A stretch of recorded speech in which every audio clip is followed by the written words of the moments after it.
Gente, muita alegria, nós estamos recebendo aqui o nosso convidado especial dessa noite, desses dias, para tratar... Estou esquecendo alguma coisa, Luzia? Você fez aí? Mexeu assim, achei que eu estava esquecendo alguma coisa. Para tratar de missões, conversar um pouquinho com a gente sobre missões. Pastor Levi Edrey, vem para cá, Levi. Vamos receber ele com muito carinho. Esse jovem missionário de apenas 35 aninhos, formado no Betel Brasileiro, lá na Paraíba. Tem alguém da Paraíba aqui? Né? Penha da Paraíba, né? E eu também sou, de certa forma, da Paraíba. Minha mãe era paraibana, né? E a gente estava lembrando algumas coisas de lá da Paraíba. Levi eu conheci lá em Guiné-Bissau em 2019 e estivemos lá nessa aldeia, Cíntia Sama, e é um povo muçulmano, um povo complicado, difícil de trabalhar, mas ele está lá com a sua esposa Bruna. Eles vieram ao Brasil agora para terem terceiro filhinho, né? Nasceu a filhinha, a Beatriz, completou ontem 1 mês de vida, e a Bruna não pôde estar aqui com a gente, porque está com o nenenzinho novinho, bem que ela queria vir, queria participar com a gente. Ele é pai do Lucas, de 6 anos, da Rebeca, de 3 anos, e agora da Beatriz, de 1 ano, né? Ele está...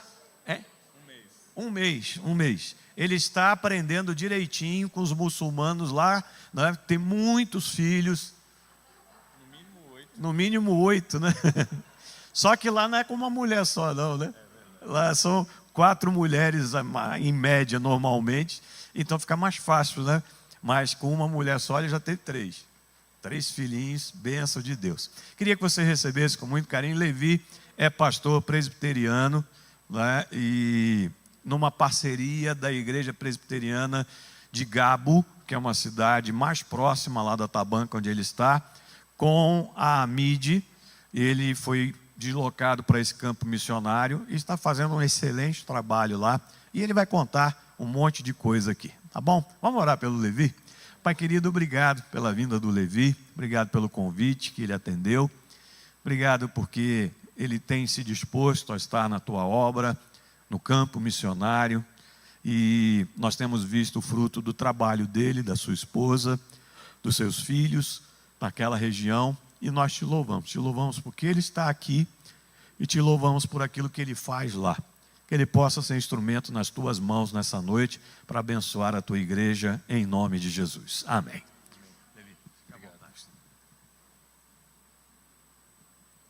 Boa noite, meus irmãos, a graça e a paz do Senhor. Uma alegria muito grande estar aqui, conhecer vocês. Conhecia de ouvir falar, né? E de conhecer uma partezinha da igreja que esteve lá em Guiné-Bissau em 2019. Tive o privilégio de recebê-los na minha casa, de tê-los lá no meio da nossa aldeia e também de ouvir o testemunho deles para aquele povo que é tão carente do Senhor Jesus.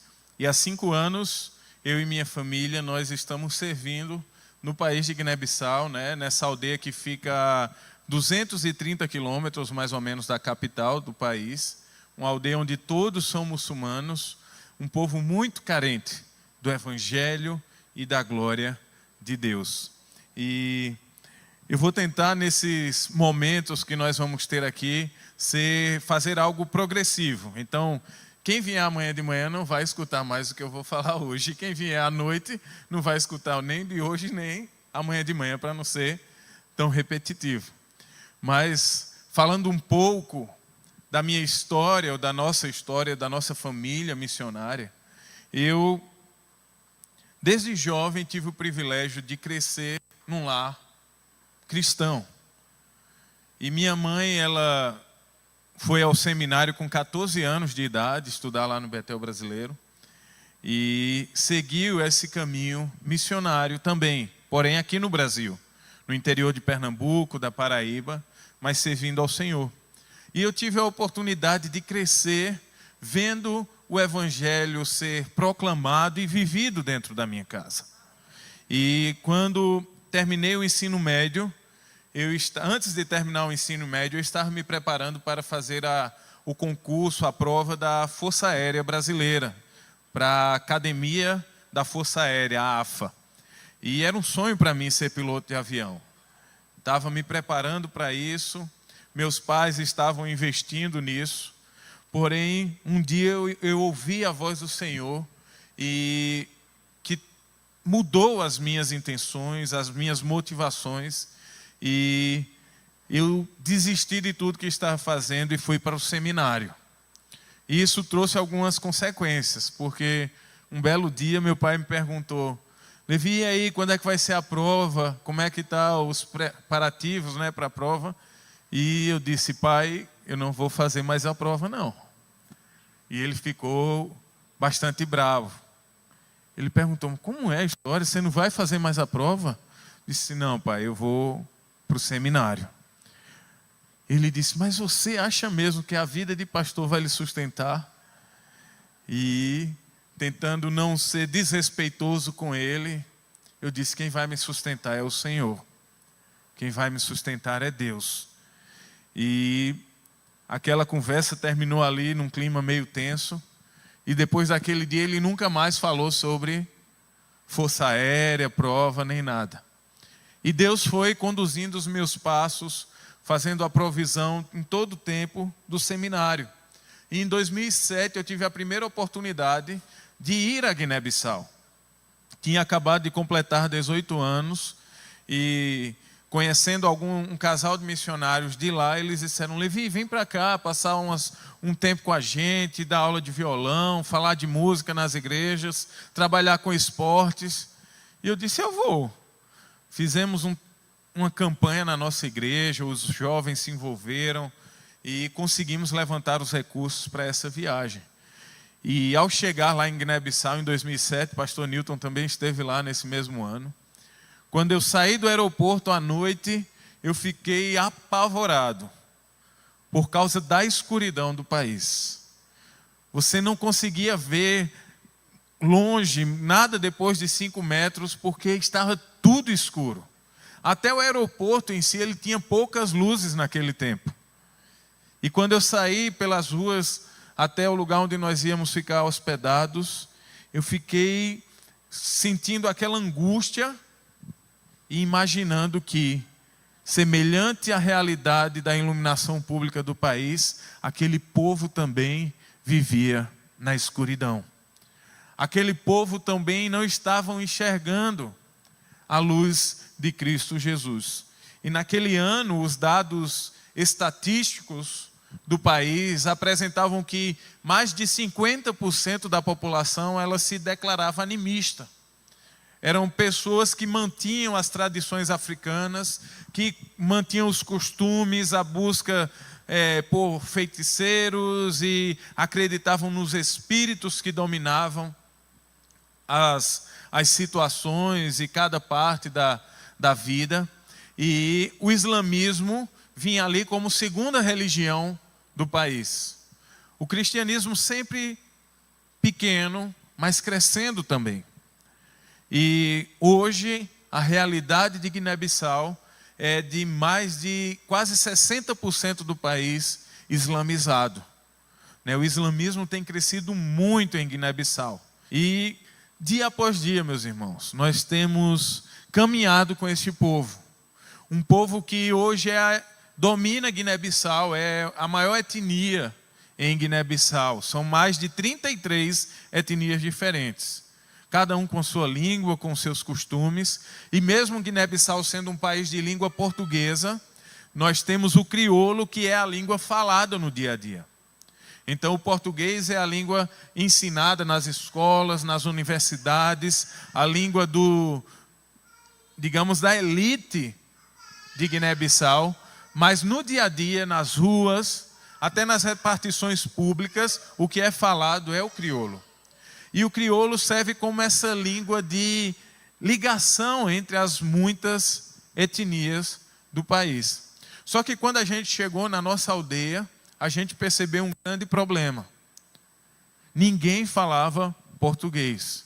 Tinha apenas um que se chama Mulai, e que geralmente ele era o tradutor da gente, que conseguia entender um pouco do português. Mas com o tempo depois eu fui percebendo que a compreensão dele era muito pequena. E o crioulo é falado pelos jovens, por alguns adultos, mas pelos anciãos e pelas crianças pequenas, somente o fula. E nós tentamos, durante os primeiros anos, aprender a língua fula, mas encontramos dificuldade, porque ninguém é alfabetizado em fula, nem em crioulo e nem no português. Então, mesmo seguindo as instruções do pastor Tony, que é parceiro, né, da igreja lá no Projeto Soniquê, ele disse: Bruna, você prepara a aula e o seu professor ele vai servir apenas como um informante para você daquilo que você quer aprender. E nessas tentativas, acredito que sem má intenção, a gente perguntava: como é que eu falo eu vou? E ele ensinava tu vai. E quando a gente saía para o dia a dia para tentar colocar em prática a língua, a gente percebia que tinha alguma coisa errada. E a gente foi lutando, mudou de professor e foi tentando rever as situações, mas confesso a vocês que tem sido difícil essa questão do aprendizado da língua fula, que é bem diferente do português, tem nada a ver, e também é muito diferente do crioulo. Talvez você, o senhor ensinou crioulo para os irmãos? Não. Mas vocês possivelmente já sabem crioulo. Deixa eu perguntar, como é o nome da senhora, irmã? Kumakubunome? Olha aí, tá vendo? Ela já... Kumakubunome. Isso. Kumakubustá. O crioulo é bem fácil, depois de pouco tempo você consegue acostumar o ouvido e até falar algumas coisas. Mas diferente disso, o fula não tem nada a ver com crioulo. Se eu falar qualquer coisa aqui em fula para vocês, vocês não vão entender. Eu vou falar um cumprimento, né? Ronkiri. Vocês imaginam o que é isso? Nada? Não entendi. 1 quilo? Não, não é 1 quilo. É boa noite. Então não tem nada a ver com crioulo, com português. Mas pouco a pouco a gente tem conseguido, está se esforçando para aprender essa língua, porque a gente percebe a importância do povo ouvir o evangelho na sua própria língua. Esse foi um dos legados da Reforma Protestante, não é verdade? Martinho Lutero, ele lutou para que o povo tivesse a palavra de Deus na sua própria língua. E trabalhou para isso. Porque você ouvir a palavra de Deus ou escutar numa língua estranha é diferente. Uma língua diferente da sua, você se sente ainda fora daquela situação. Mas você poder ouvir o evangelho na sua própria língua, isso é uma bênção muito grande de Deus. Eu estive no Rio de Janeiro antes de vir para cá e visitando uma igreja no centro do Rio. Lá tem um museu e tem a história da igreja, e lá no meio de toda essa história eu percebi um tipo de Bíblia que eu não sabia que tinha. A Bíblia em braille. E aquilo me abençoou muito, meus irmãos. Os cegos, eles têm a oportunidade de ouvir a voz de Deus. Mas ouvir não por alguém que está falando para eles, ouvir com suas próprias mãos. Isso é maravilhoso. Nós somos muito privilegiados em termos as escrituras sagradas na nossa língua. Chegar na nossa casa, do nosso quarto, poder abrir a palavra e saber que é Deus falando ao nosso coração. Eu também me alegro muito em poder trabalhar assim, próximo, né, a pessoas como o pastor Tony, o missionário Tony lá em Guiné-Bissau, que tem dedicado a sua vida e se esforçado para traduzir as escrituras para o povo saraculê, o povo soniquê. E falta pouco para ele concluir esse trabalho. Acredito que o livro de Gênesis já esteja praticamente pronto, e se eu não me engano faltam 2 ou 3 livros para ele concluir o Novo Testamento. E este povo vai ter a oportunidade, já está tendo a oportunidade de ter a palavra de Deus em suas mãos. E vocês também podem se sentir honrados em fazer parte deste trabalho. A missão, ela não é feita pelo missionário, ela é feita pela igreja. E quem é a igreja? Nós somos nós. Eu não vou para o campo missionário sozinho. A irmã Roseli, ela não pode terceirizar a responsabilidade missionária dela. Pensar que o fato da gente ofertar na vida de um missionário nos isenta de cumprir a nossa missão. A igreja é que faz missão. E nós somos a igreja. Nós fazemos missão aqui, como nós vimos no vídeo.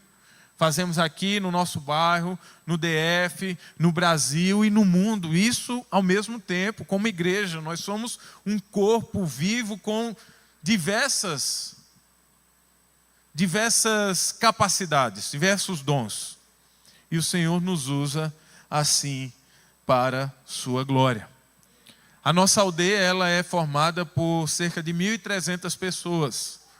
É a etnia Fula, é formada por Fula, e ao redor da nossa aldeia nós temos outras pequenas aldeias. E hoje nós trabalhamos com o propósito de plantar uma igreja no meio dessa aldeia. O objetivo principal que nos levou a Guiné-Bissau foi o Evangelho. E quando nós estivemos lá em 2016, antes de voltar para o Brasil, eu e Bruna, nós reunimos toda a liderança da aldeia, agradecemos o cuidado que eles tiveram com a gente, a maneira como nos receberam. E eu disse para eles: vocês querem que tenha missionários aqui no meio de vocês? E eles já tinham demonstrado esse interesse quando convidaram a missão AMID para trabalhar lá. Eles disseram: nós queremos. E eu disse: vamos orar, vamos pedir a Deus. E que se for da vontade de Deus, Ele vai trazer missionários para aqui, para esse lugar. Ele pode até nos trazer. Nós já tínhamos ouvido a voz de Deus falando a respeito de estarmos naquela aldeia, mas não compartilhei isso com eles. Mas eu disse a eles: se vocês quiserem que a gente venha morar aqui com vocês, vocês vão ter que dar liberdade para a gente falar de Jesus qualquer hora e em todo lugar. Seja na escola, seja nos atendimentos de saúde, ou seja no nosso dia a dia. Jesus é o que nós temos de mais precioso e é por causa dele que nós vamos vir morar aqui com vocês. E eles concordaram com isso. Eles já tinham sinalizado anteriormente que haveria essa liberdade.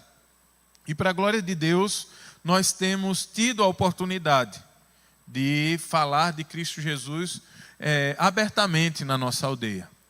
Apesar deles não concordarem, apesar deles terem alguns pontos críticos, do islamismo com o cristianismo, o Evangelho tem sido anunciado no meio daquele povo e nós cremos que o Senhor fará um grande milagre de salvação naquele lugar.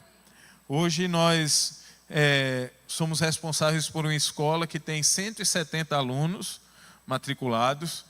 E na nossa escola nós adotamos o método chamado Educação por Princípios. E esse método consiste em transmitir o conteúdo acadêmico a partir das Escrituras. E na rotina diária dos alunos, eles leem a Bíblia, eles oram, eles têm contato com a palavra de Deus.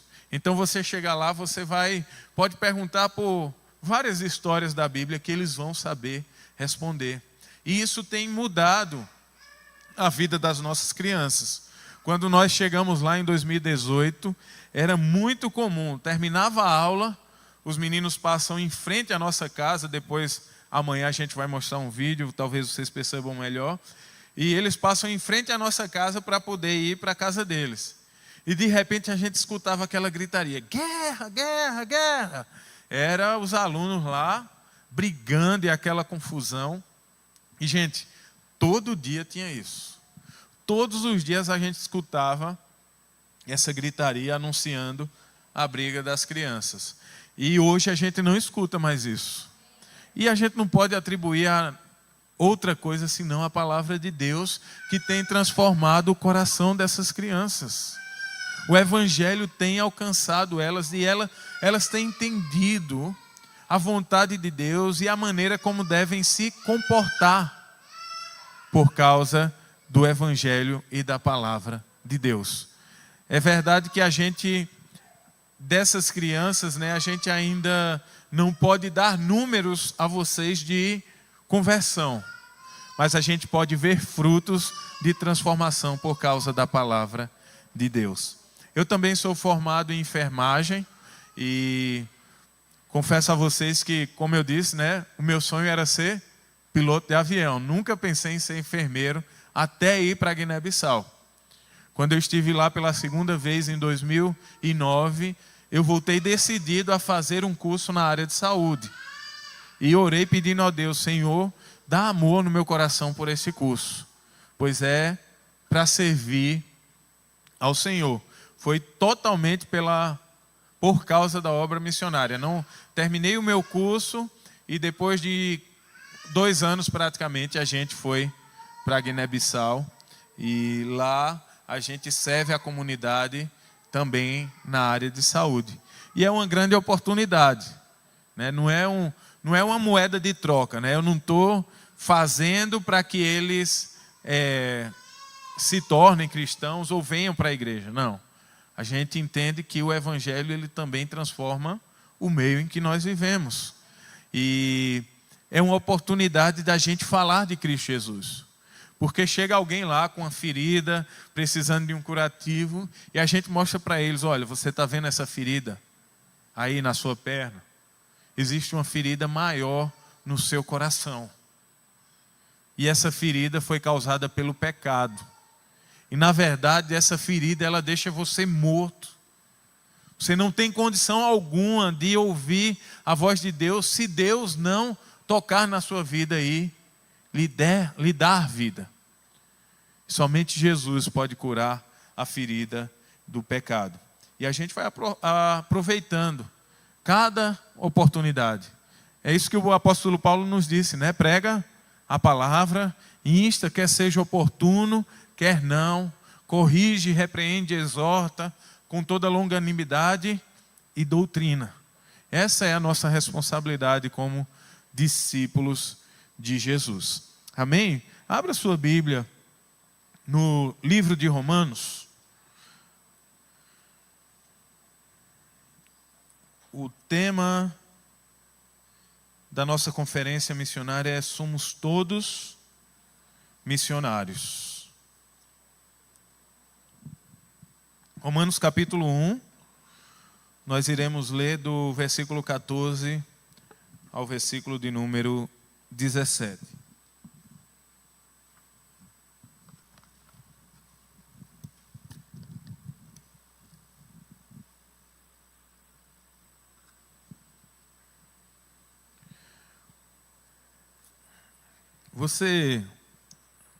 Você tem dívidas?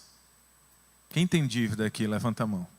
Não é um seminário sobre finanças não, gente. É só uma pergunta para introduzir esse assunto.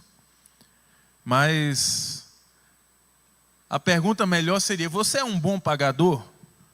Você gosta de pagar suas dívidas? Porque tem gente que não gosta. Tem gente que diz aquele ditado: devo, não nego, pago quando puder. E às vezes nem quando pode, paga, porque é característico de algumas pessoas não honrar os seus compromissos.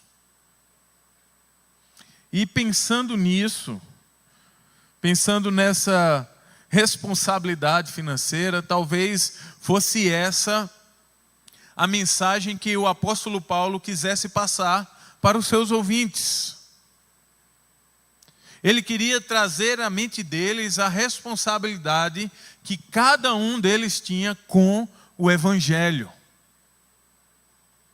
Paulo queria que eles entendessem que o fato de Cristo Jesus ter morrido por eles, ter derramado o seu sangue na cruz, ter substituído o lugar de cada um de nós na cruz do Calvário, tornava eles devedores. E é isso que o texto que nós vamos meditar nessa noite nos fala.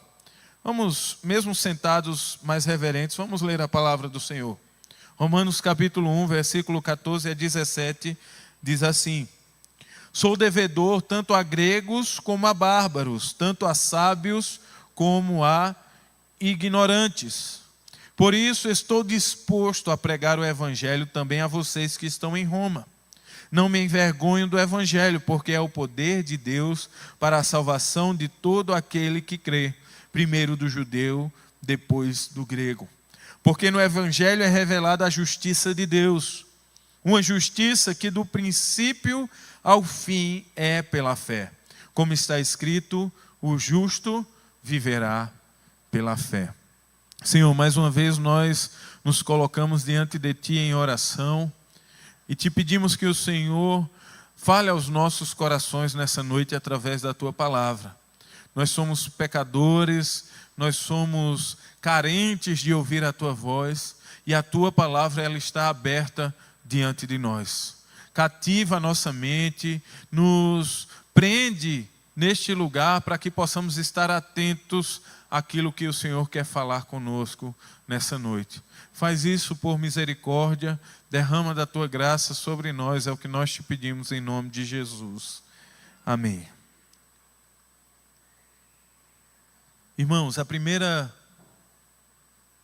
verdade que Paulo nos apresenta nessa noite é que o evangelho, ele é uma dívida para com o mundo. Paulo, ele introduz a sua fala, ou esse texto, esses versículos que nós lemos, é uma sinopse do que é a carta de Romanos.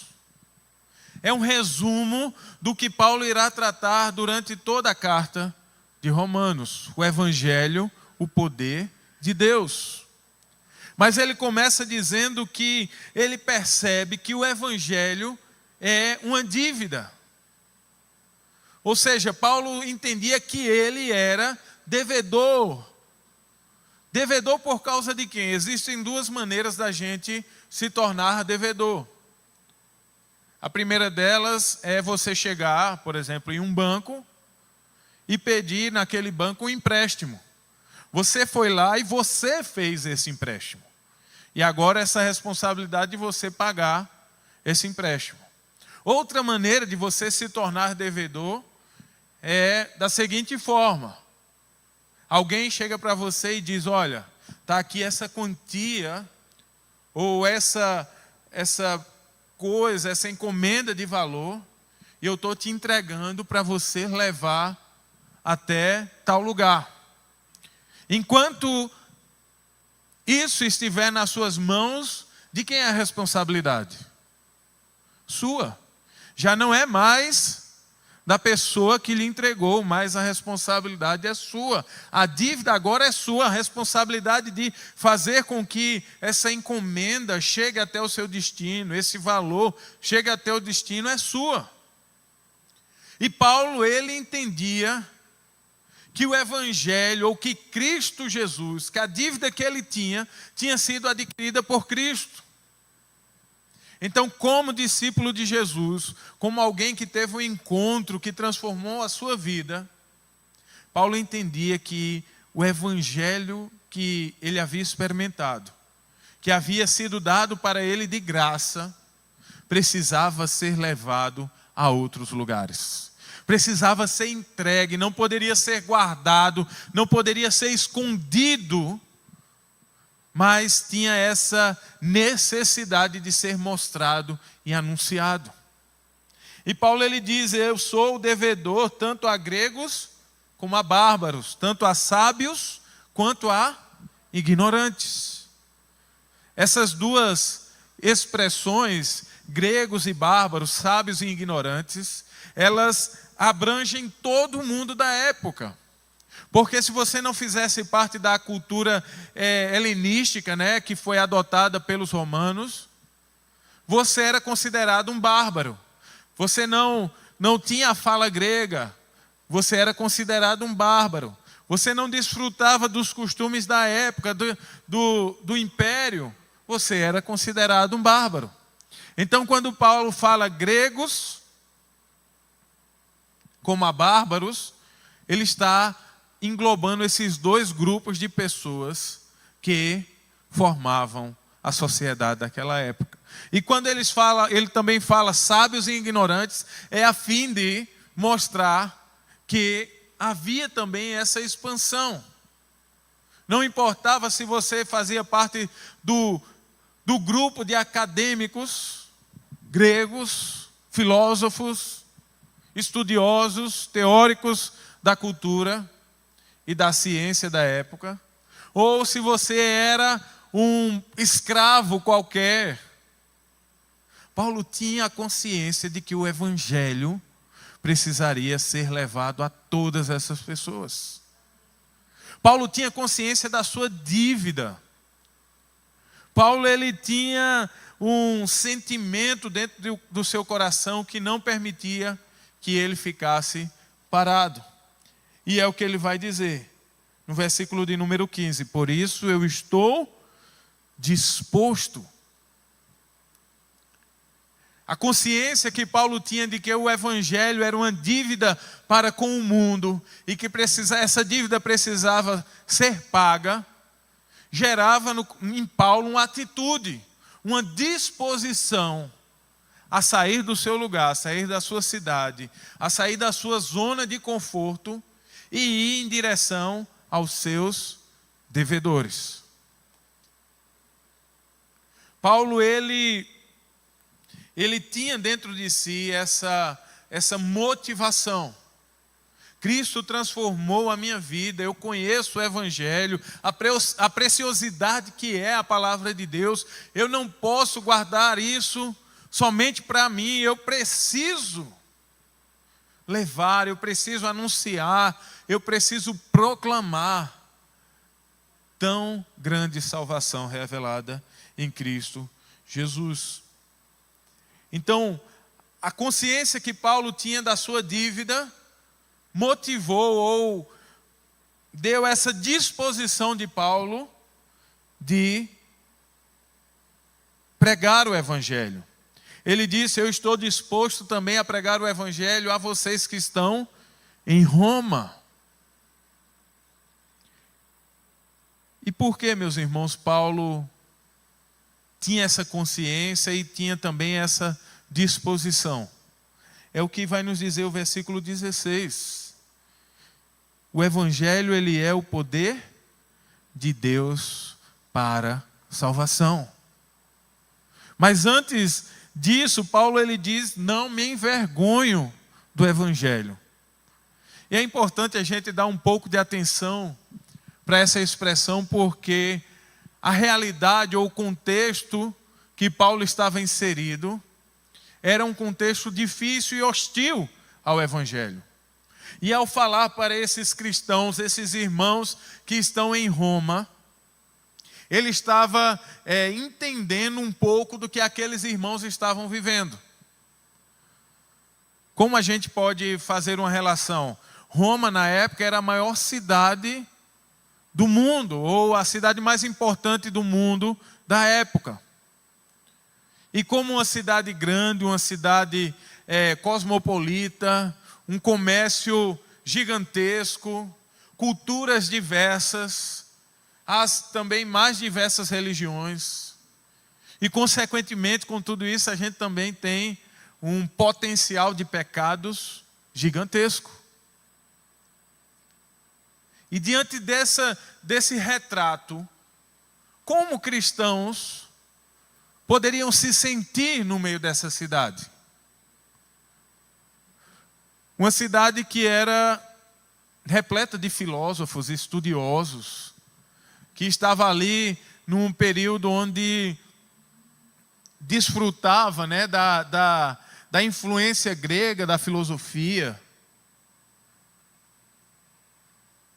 E você se depara com a mensagem do evangelho, que nos apresenta um Deus, Criador de todas as coisas, mas que esse Deus deixa a sua glória, a sua majestade, para se tornar um homem mortal. Como apresentar uma mensagem diante de um mundo tão diversificado como o mundo da época. O que é que eles iriam dizer? Isso é loucura. Você está falando besteira, vocês estão pregando uma coisa que não faz sentido. E era mais ou menos assim que o evangelho era visto.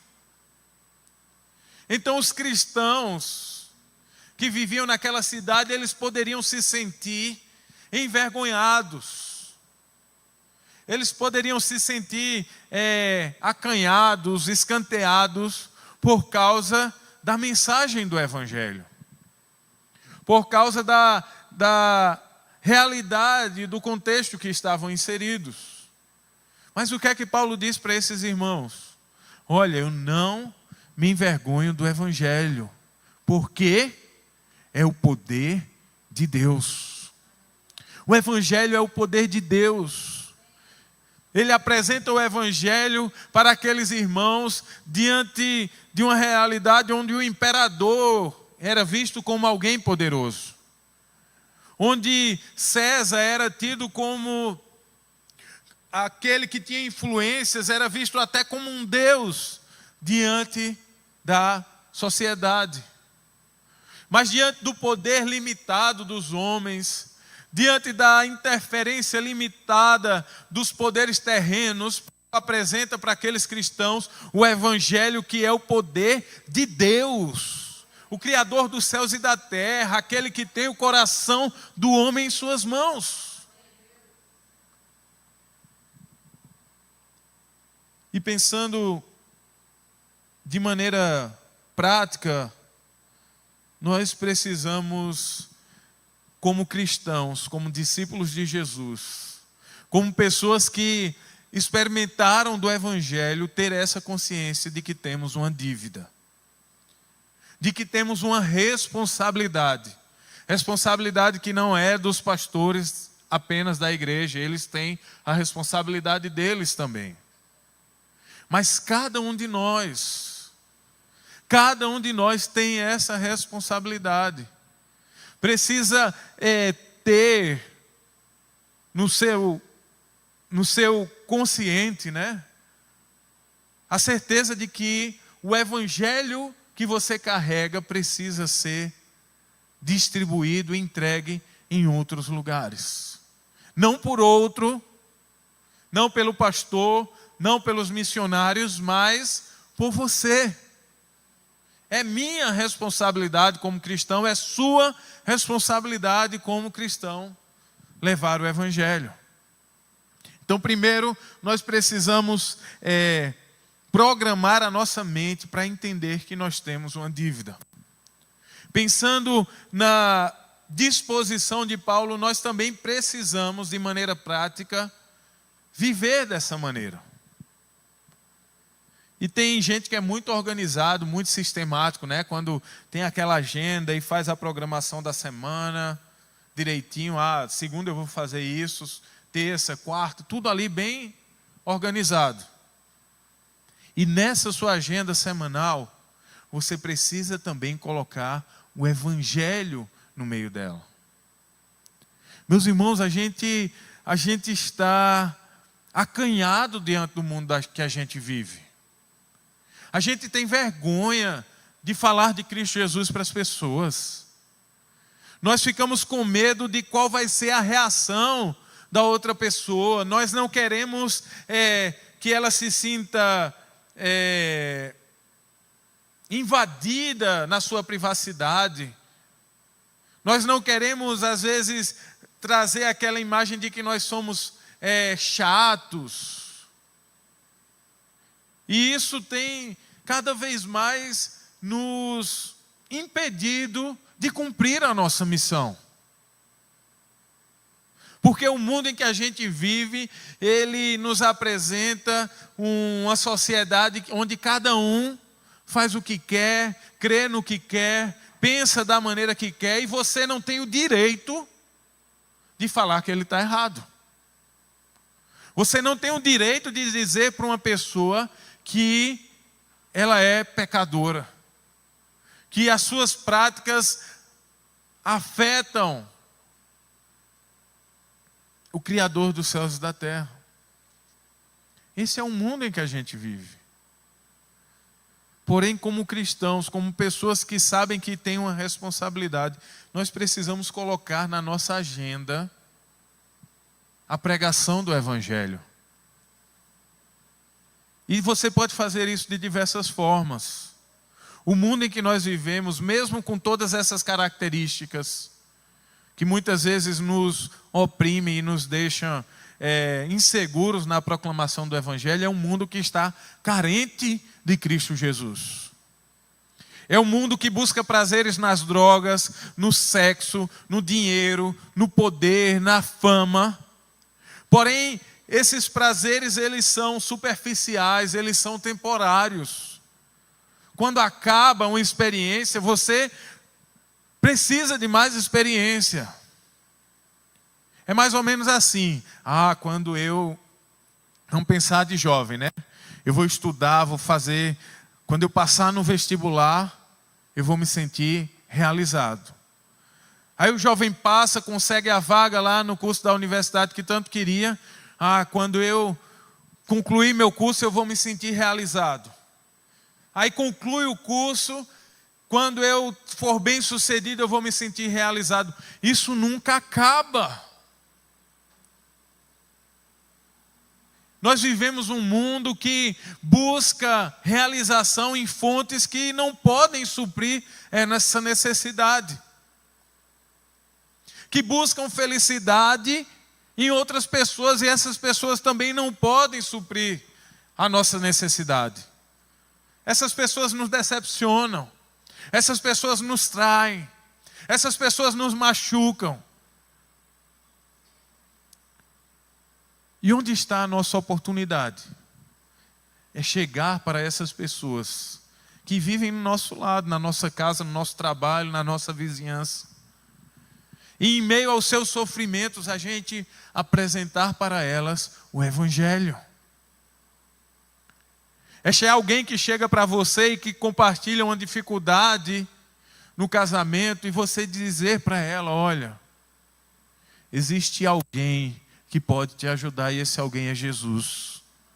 Ele pode tomar esse seu fardo que é tão pesado, essa sua dor que é tão grande e trocar pelo fardo dele que é leve e suave.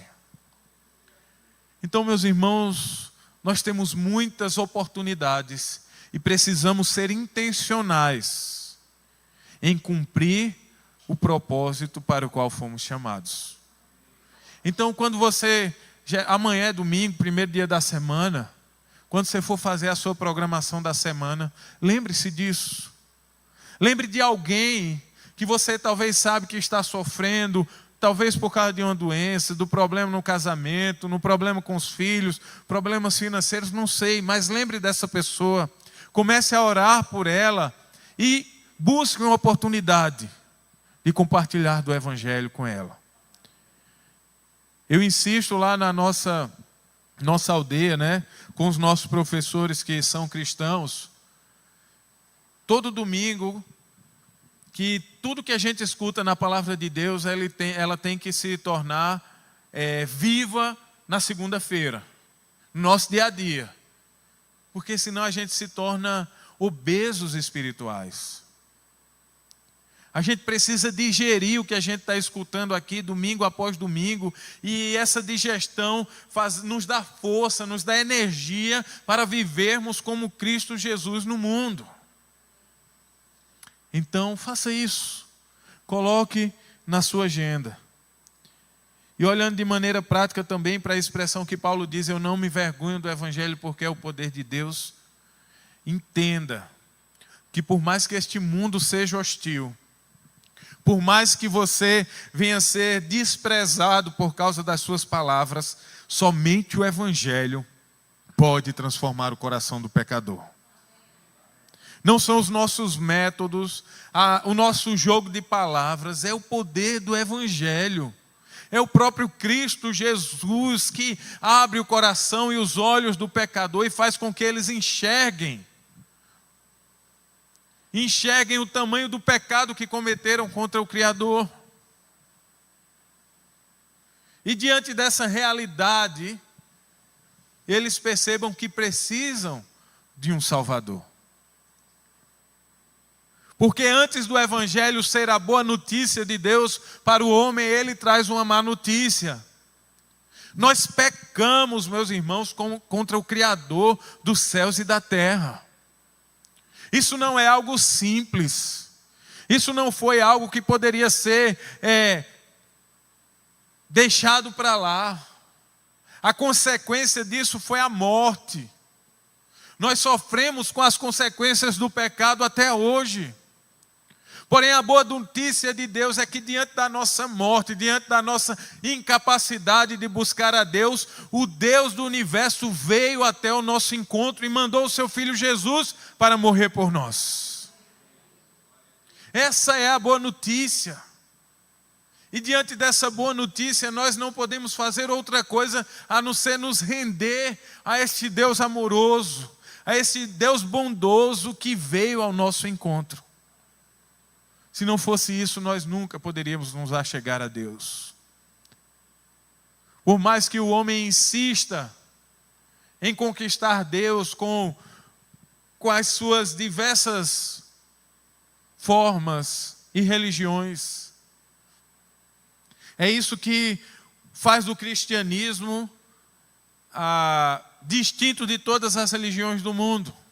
Enquanto elas tentam alcançar Deus com suas práticas, o cristianismo fala que isso é impossível e que Deus veio até o nosso encontro. O Deus criador dos céus e da terra, Ele veio nos salvar. Então nós precisamos entender isso. Eu, quando estou lá na minha aldeia, tendo contato com aqueles muçulmanos, com feiticeiros, eu preciso entender que é o evangelho que pode transformar o coração daquele povo. E que não existe ninguém que seja tão mergulhado nos seus pecados, na sua religiosidade, na sua intelectualidade, que resista ao poder do evangelho. Talvez você pense, não, mas aquela pessoa, nunca que ele seria um cristão. Talvez fosse esse o pensamento de muitos a respeito de Saulo. Quem era Saulo?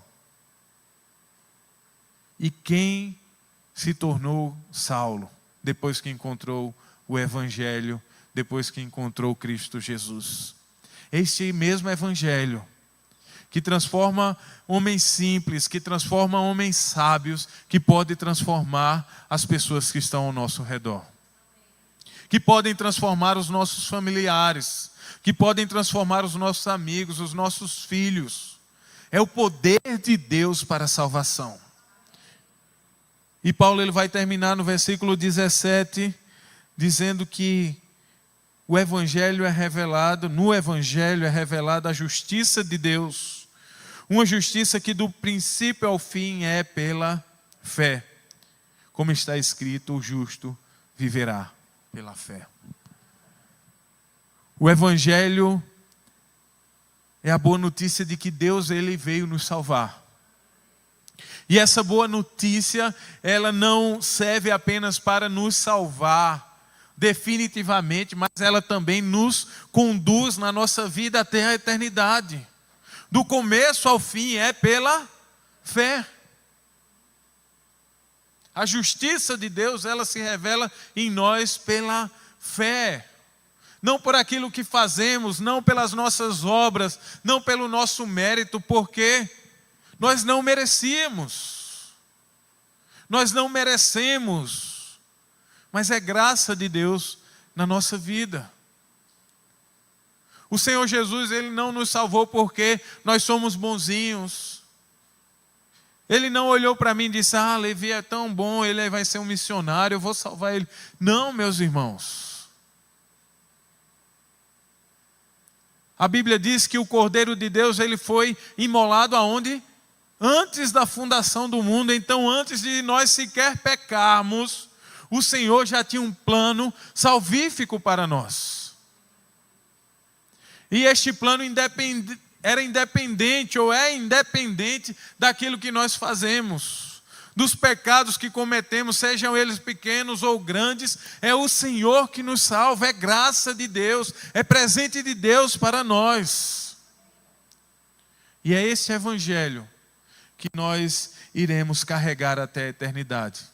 É esse evangelho que nos conduzirá dia após dia, mesmo nas nossas lutas contra os nossos pecados. O Senhor nos preservará até o dia que Cristo irá voltar. Então, meus irmãos, eu não sei como você tem vivido a sua vida cristã. Eu não sei como você tem entendido ou talvez não entendido o seu chamado missionário, a sua responsabilidade missionária. Mas nós vamos orar para que nesses 2 dias de conferência missionária, o Senhor mude o nosso coração. Para que o Senhor mude a nossa mente, para que o Senhor nos impulsione para cumprir a missão que Ele nos deu como igreja, como discípulos de Jesus. Baixe sua cabeça e feche os seus olhos. Nós vamos orar mais uma vez.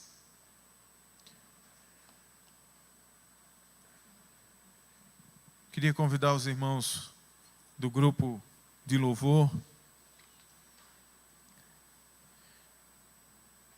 E eu queria que você orasse em cima ou fizesse uma oração a respeito daquilo que você ouviu. Pedindo ao Senhor que gere em seu coração essa responsabilidade com o Evangelho. O Senhor não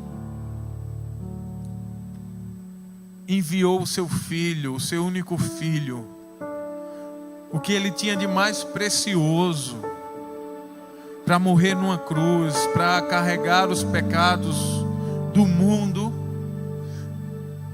para que depois disso os cristãos ficassem se reunindo sem um propósito.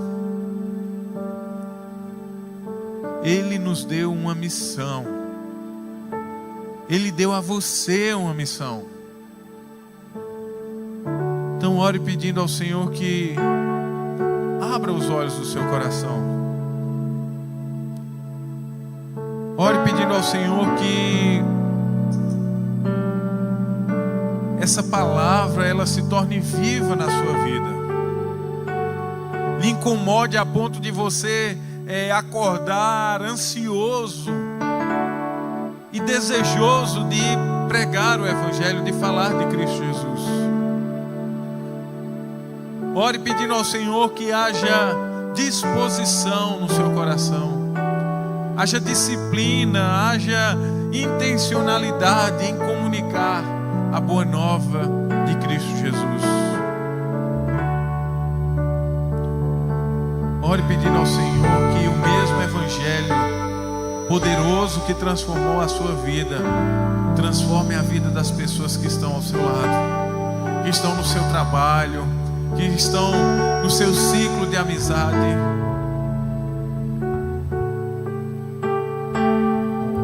Porque o Evangelho é o poder de Deus para a salvação de todo aquele que crê. Se coloque de pé e vamos cantar essa canção.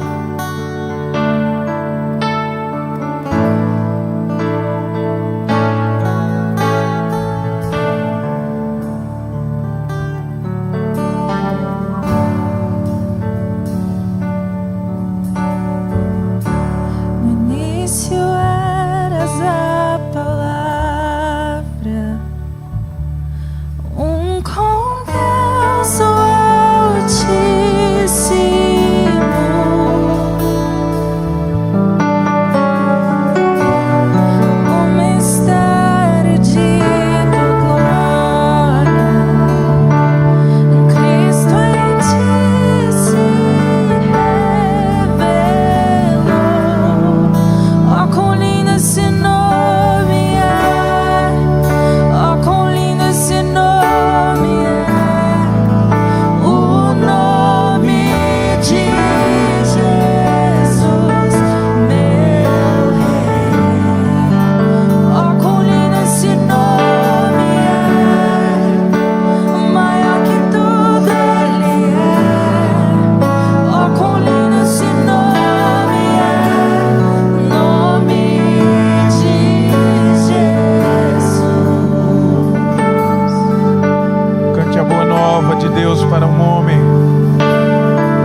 nada pode nos separar, meus irmãos.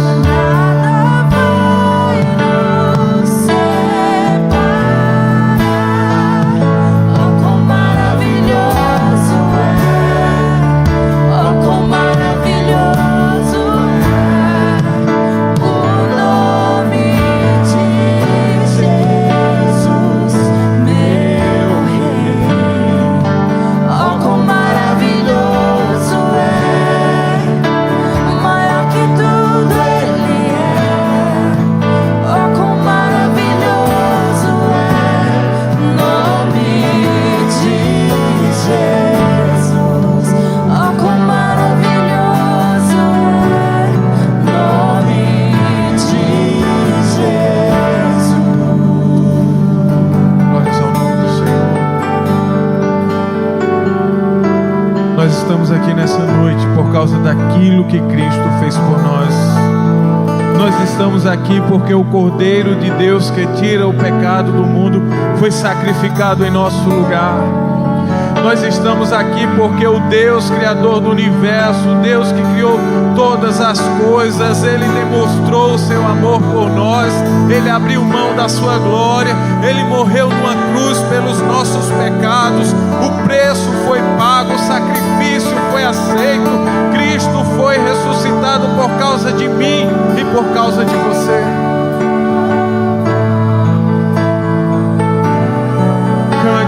Cante esse refrão.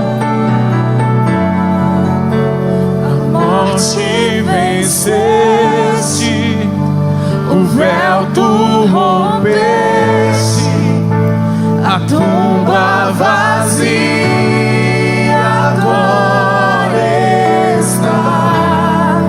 Toda a terra te adora, Senhor. Toda a criação te adora, Jesus. Não há nada que não esteja debaixo do teu senhorio, Senhor. Tu estás vivo e reina para todos sempre. Teu é invencível, inigualável, hoje pra sempre reinarás. Teu é o reino e tu é a glória, acima de tudo nome está. Poderoso esse nome é, poderoso esse nome é, o nome de Jesus, meu Rei. Poderoso esse nome é, mais forte que tudo é. Poderoso esse nome é, nome de Jesus. Poderoso esse nome é, nome de Jesus. Poderoso esse nome é, nome de Jesus. Senhor, não há nome, não há outro nome dado entre os homens pelo qual devamos ser salvos, somente pelo nome de Cristo Jesus. E Tu estás aqui nessa noite, Tu estás aqui neste lugar, e nós nos prostramos diante da Tua presença, Senhor. Nós nos colocamos à Tua disposição. Sonda os nossos corações, quebranta os nossos corações, converte, Senhor, os nossos corações diante da Tua palavra. Pai, que possamos, Senhor, sair deste lugar diferente do que entramos, Senhor. Que ao ouvir a Tua voz e sentir o agir do Teu Espírito, Senhor, possamos nos motivar, Senhor, e nos movimentar para cumprir a Tua missão. Senhor, age em cada coração. Age, Senhor, na vida dos meus irmãos, age na minha vida, Senhor. Tira-nos, Senhor, dessa vida de mediocridade. Tira-nos, Senhor, dessa vida de omissão. Senhor, que possamos ser responsáveis com a missão que Tu nos desse. Que possamos ser cristãos cheios do Teu Espírito Santo, Senhor, fervorosos no testemunho de Cristo Jesus. o nome que está acima de todo nome, aquele que é o princípio e o fim, que reina para todos sempre, o poder de Deus para a salvação. Pai, faz arder em nossos corações amor pelo Teu Evangelho. Faz queimar em nossos corações amor pela Tua Palavra. Faz, Senhor, queimar em nossas vidas amor pelos perdidos. Que o Senhor nos incomode, Senhor. Que nos incomode hoje, amanhã e todos os dias, para que possamos viver inteiramente para a Tua glória. É isso que nós te pedimos em nome de Jesus. Amém. Que Deus nos abençoe. Os irmãos podem sentar. Eu deixei com a nossa irmã Luzia alguns folders e também uns cartõezinhos que falam do projeto, que tem também o nosso contato. E você, se quiser conhecer mais, tem lá a rede social, e-mail, WhatsApp, e você pode estar entrando em contato conosco. Eu também trouxe um livro, meus irmãos, que fala sobre missões. Se você quiser, tem gente que gosta de ler bastante, né? Então esse livro fala de um grande missionário chamado Jonathan Edwards. Ele foi missionário no norte, né? Na América do Norte, entre os índios americanos, e fez um trabalho impressionante para a glória de Deus. Então, se você quiser saber mais um pouco de missões, você pode estar adquirindo esse livro. Eu também vou deixar com o pessoal do Conselho Missionário. Que Deus nos abençoe, e amanhã nós estaremos aqui para ouvir mais um pouco da palavra de Deus e daquilo que Ele tem feito nos campos missionários.